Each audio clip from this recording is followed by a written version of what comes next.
여러분 안녕하십니까, 진성호입니다. 구속된 송영길 전 민주당 대표가 지금 사흘째 검찰의 소환에 불응하고 있습니다. 이런 가운데 송영길 전 대표의 부인이 방금 전 긴급 기자회견을 열었습니다. 자, 남편이 구속된 데 대해서 마음이 아픈 것은 이해하지만 민주당의 인사들, 자, 이화영 전 경기도 평화부지사의 경우도 부인이 법정에서 난동을 부리고 남편과 뭐 다른 이야기를 하고 고함을 지르고 아무튼 변호사를 사임시키고 부인들의 발언이 주목을 받았습니다. 그런데 이번에는 송영길 전 대표의 부인입니다. 자, 송영길 전 대표의 부인은 이 송영길에 대한 구속영장 발부를 기획 구속이라고 했습니다. 이 말을 들어보면 이재명 대표의 구속영장을 기각한 유창훈 부장판사가 송영길의 구속영장을 발부했는데, 그렇다면 이재명도 기획 불구속입니까? 아무튼 지금 이 송영길 아내의 이 긴급 기자회견은 민주당 이재명 대표에 대한 섭섭함도 묻어나오는 것 같습니다. 이재명 대표는 지금 송영길 전 대표가 구속된 뒤 침묵하고 있습니다. 아니, 지금 현재 당대표는 이재명이고 그 직전 전당대회에서 당선된 사람은 송영길입니다. 그리고 송영길 전 대표는 노골적으로 이재명 대통령 후보를 지지했다는 그런 평가도 받습니다.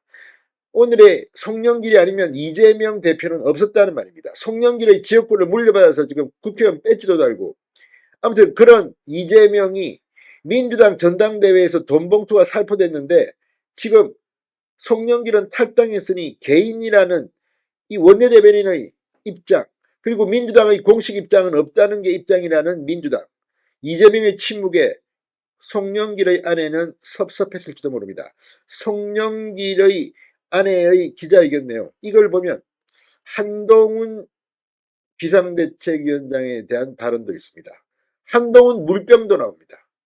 아무튼 이걸 보면 민주당은 정말 자기를 중심으로 지구가 돌고 있다는 생각을 하는 것 같습니다. 있는 그대로 오늘 송영길 전 대표의 아내가 했던 발언을 소개해 드리겠습니다. 진성호의 융단 폭격 시작합니다. 송영길 전 더불어민주당 대표를 융단 폭격합니다.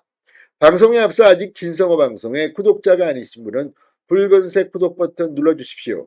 더 좋은 방송으로 보답하겠습니다. 자, 국민들이 이 송영길 전 대표의 구속을 바라보는 시선은 어떤 것일까요? 아니, 파리에서 귀국한 뒤 자진 출석해서 검찰에 직접 나와서 부르지도 않았는데 나를 조사하라 이렇게 떠들었던 사람이 정작 검찰에 소환되니까 검찰 진술을 거부했습니다. 또 구치소에 오고 난 뒤는 아예 검찰 소환에 응하지도 않습니다. 이게 정치인의 모습입니까? 자, 송영길 전 민주당 대표의 아내 남영신 씨가 방금 전 남편이 구속되니까 한동훈 장관은 지금 국회로 오지 않았느냐, 남편이 총선을 앞두고 정치적으로 기획 구속된 것이라고 주장했습니다. 자, 남 씨는 오늘 오후 송영길 전 대표가 수감된 경기도 의왕시 서울구치소 앞에서 열린 송영길 검찰 탄압 저지 비상대책위원회의 기자회견에서 이렇게 말했습니다. 남 씨는 남편이 구속되니까 한동훈 장관은 지금 국회로 오지 않았느냐, 남편이 그동안 윤석열 대통령, 한동훈 법무부 장관을 밖에서 비판하고 공격하니까 발을 묶고자 총선을 앞두고 구속시켰다고 생각한다고 말했습니다. 자, 송영길 전 대표가 당선된 그 민주당 전당대회에서 돈봉투가 뿌려진 것이 거짓말입니까? 자, 송영길 전 대표의 당선을 위해 전당대회 돈봉투 뿌려진 데 대해서 한동훈 비대위원장이 개입한 바 있습니까? 아니, 죄를 지어서 벌을 받는 겁니다.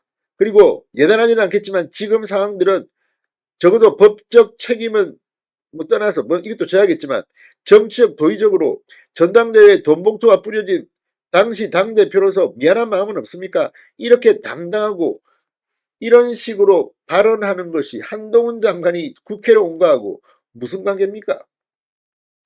자, 검찰 조사를 받은 참고인이 세상을 떠난 것을 언급하며 도대체 어떤 세상인데 조사받고 나와서 사람이 죽어나가느냐, 술이 없으면 잠을 못 잘 정도로 남편은 괴로워했고, 그래서 한동훈 물병 발언이 나온 것이라고 비판했습니다. 한동훈 물병 발언.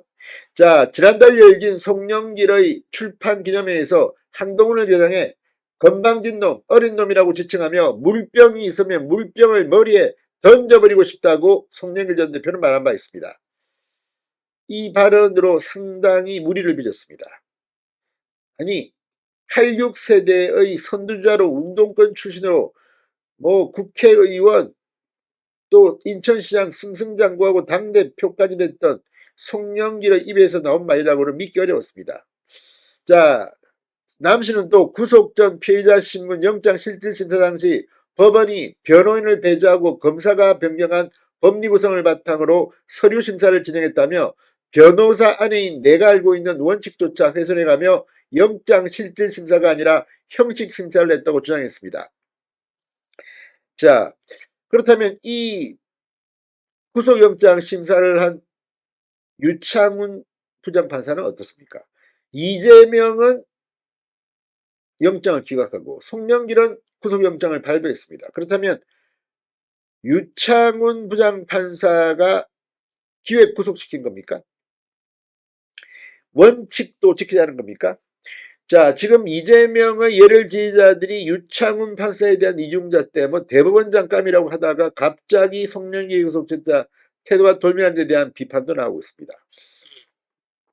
자, 그리고 송영길 전 대표에 대해서 변호인 외 접견 금지 조치를 내린 데 대해서도 이게 전두환 시대까지 이야기하면서 비판했습니다. 전두환 독재 시절에도 책은 들려보냈다. 그때보다 더 인권 탄압하는 게 윤석열 한동훈 정부냐고 힐난했습니다. 이걸 보면 이재명은 구속시키지 않았던 유창훈 부장판사가 송영길을 구속시킨 것은 기획 구속입니까? 한동훈 비대위원장과는 또 무슨 관계입니까? 아무튼 이 논리대로라면 참 납득하기 어려운 부분이 많습니다. 어쨌든 지금 이런 모습들, 송영길 전 대표가 이제 구속되니까 아내까지 나서서 발언을 하기 시작했습니다. 물론 가족으로서 마음 아픈 심정은 이해할 수 있지만 이런 논리들이 어떻게 적용될까요? 이재명에 대해서 같이 죽자고 하는 이야기일까요? 아무튼 지금 이 발언들을 보고 합리적으로 얼마나 많은 사람이 공감할지 의문입니다. 진성호의 융단 폭격이었습니다. 여러분 감사합니다.